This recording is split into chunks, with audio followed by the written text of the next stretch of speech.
Kejadian, ini kejadian lain. Ada seorang wanita menikah dengan seorang lelaki karena dia sukses. Subhanallah, ketika suaminya bangkrut, minta cerai. Padahal sudah punya anak. Karena dia berpikir mau hidup senang dengan kekayaan. Wallahi jamaah ketahuilah, kebahagiaan itu tidak didatangkan dari luar. Kebahagiaan itu tuh bukan di rumah yang mewah, bukan di mobil yang mahal. La, kebahagiaan itu sesuatu yang ada dalam jiwa antum. Nerima. Irda bima qasamallahu lak takun aghnan nas.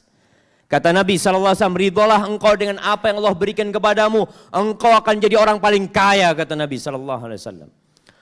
Tapi adapun kalau mau cari istri,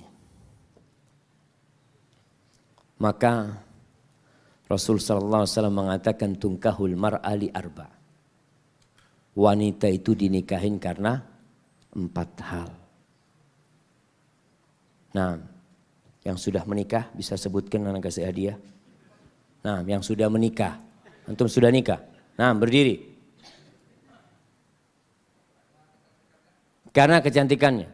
4. Karena kekayaannya. Karena keturunannya, nasabnya. Karena enggak mandul. Agamanya mana? Taib, tunggu dulu pertanyaannya. Antum menikahi istri antum enggak nyebutkan agama, berarti antum cuma 3. Kenapa antum nikahin istri antum? Kira.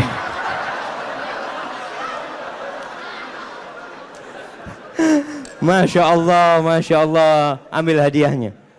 Hadiahnya ditukar, Afan. Hadiahnya ditukar. Karena dia menikah karena cinta, anak kasih keluarga sakinah. Masya Allah. Bismillah. Alhamdulillah jamaah. Ada yang menikah karena cinta. Apa yang menyebabkan dia cinta? Wallahu a'lam. Bisa jadi karena cantik. Istri antum mudah-mudahan cantik. Tapi ingat, kecantikan itu akan hilang. Tapi kalau cinta yang ada di hati kita tidak akan pernah hilang dengan izin Allah SWT.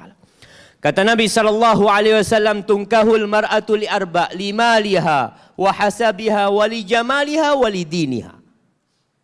Karena kekayaannya, sebagian orang mengatakan, alhamdulillah ana mau cari perempuan kaya Ustaz. Kenapa? Ana sudah lama hidup susah Ustaz. Paling nggak bisa numpang hidup nyaman dengan hartanya istri. Ada. Janda nggak apa-apa janda. Ada yang seperti itu jemaah. Maka antum jangan heran ketika melihat anak muda menikah janda sama umur. Dia umur 20, istrinya umur 35. Janda punya anak 2. Nggak apa-apa, mungkin karena hartanya dia menikah. Yang kedua, karena nasabnya yang mulia. Keturunan Raja Banjar. Masya Allah. Yang ketiga, karena kecantikannya. Ini normal. Orang menikahin wanita karena kecantikannya. Yang keempat, karena agamanya. Lalu apa kata Nabi SAW? Fadfar bidhatid din taribat yadak. Kalau engkau ingin beruntung dalam kehidupanmu, engkau ingin merasakan kebahagiaan, keharmonisan dalam rumah tanggamu, fadfar bidhatid din. Berbahagialah engkau mendapatkan agama, mendapatkan wanita yang agamanya baik. Seperti tadi kita bicarakan, ada standar minimal perempuan baik secara agama. Apa? Apa jamaah? Melaksanakan kewajiban. Ini yang pertama. Jadi standar perempuan itu melaksanakan kewajiban. Ustaz, tapi dia nggak pernah ngaji ke masjid Ustaz. Nah, yang penting kewajiban dia laksanakan. Sholat yang 5 waktu. Puasa di bulan Ramadan. Dia menutup auratnya. Dia berbakti kepada orang tuanya. Maka standar kewajiban ini paling minim harus ada. Kalau ada laki-laki yang menikahin wanita dengan mengatakan insya Allah nanti bisa diperbaiki Ustaz. Berarti istrinya belum baik. Bisa jadi antum memperbaiki, bisa jadi antum diperbaiki sama dia. Antum tahu dengan salah seorang pemimpin Khawarij, Imran bin Hittan. Dia itu menikah dengan sepupunya. Sepupunya itu dari kalangan orang-orang Khawarij. Cantik. Dan disebutkan Imran ini orangnya jelek. Dia menikahin itu perempuan sepupunya dengan harapan bisa merubah. Ternyata dirubah sama sepupunya. Maka kalau bicara antum mengatakan insya Allah bisa diperbaikin. Apakah antum punya kemampuan untuk memperbaiki? Ada lelaki-lelaki yang tidak bisa memperbaiki. Apalagi kalau dia sudah cinta sama istrinya. Dia malah menuruti apa permintaan istrinya. Maka carilah yang sudah jadi. Boleh Ustadz, ana meminta perempuan yang hafidhah, yang hafal Al-Quranul Karim. Boleh. Antum melamar. Kalau diterima. Kan antum cuma ngelamar. Orang itu boleh minta yang standarnya tinggi, Masya Allah. Tapi belum tentu antum diterima. Ketika antum ditolak, jangan bawa hadis yang tadi. Bapak, tidak tahu hadis Nabi Muhammad SAW. Apabila datang kepada kalian seorang yang agama dan akhlaknya baik meminang, jangan ditolak, kawinkan. Saya ini orang soleh Pak. Masya Allah. Jamaah, itu pertanda dia nggak soleh. Kalau dia orang baik, dia akan menerima takdir Allah Subhanahu Wa Taala. Jadi antum kalau ditolak ketika melamar seorang wanita yang agamanya Masya Allah, hafal Al-Quranul Karim, patuh sama kedua orang tua, akhlaknya mulia. Maka kalau antum ditolak sama dia, mungkin antum harus memperbaiki diri. Antum belum pantas dapat dia. Terus gimana Ustaz? Cari yang di bawahnya dia. Yang hafal juz 30. Kalau tadi 30 juz, antum turun levelnya. Nggak apa-apa jemaah. Artinya kita tahu dirilah ketika melamar. Baik, kemudian carilah wanita yang subur dan penyayang. Subur dan penyayang.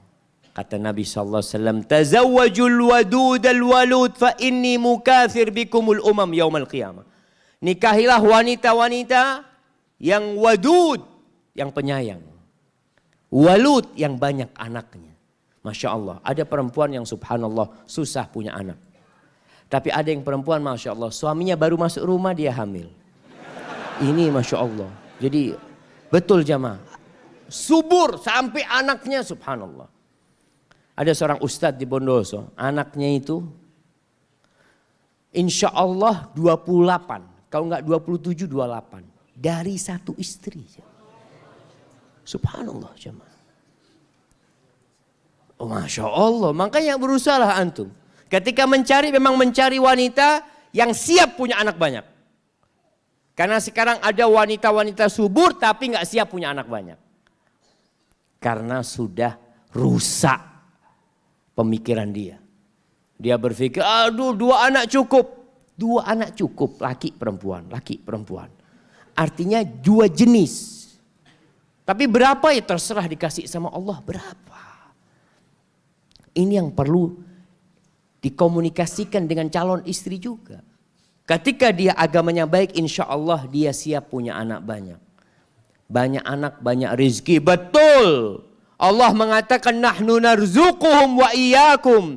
Jangan dipikir anak antum makan rezeki antum. Tidak.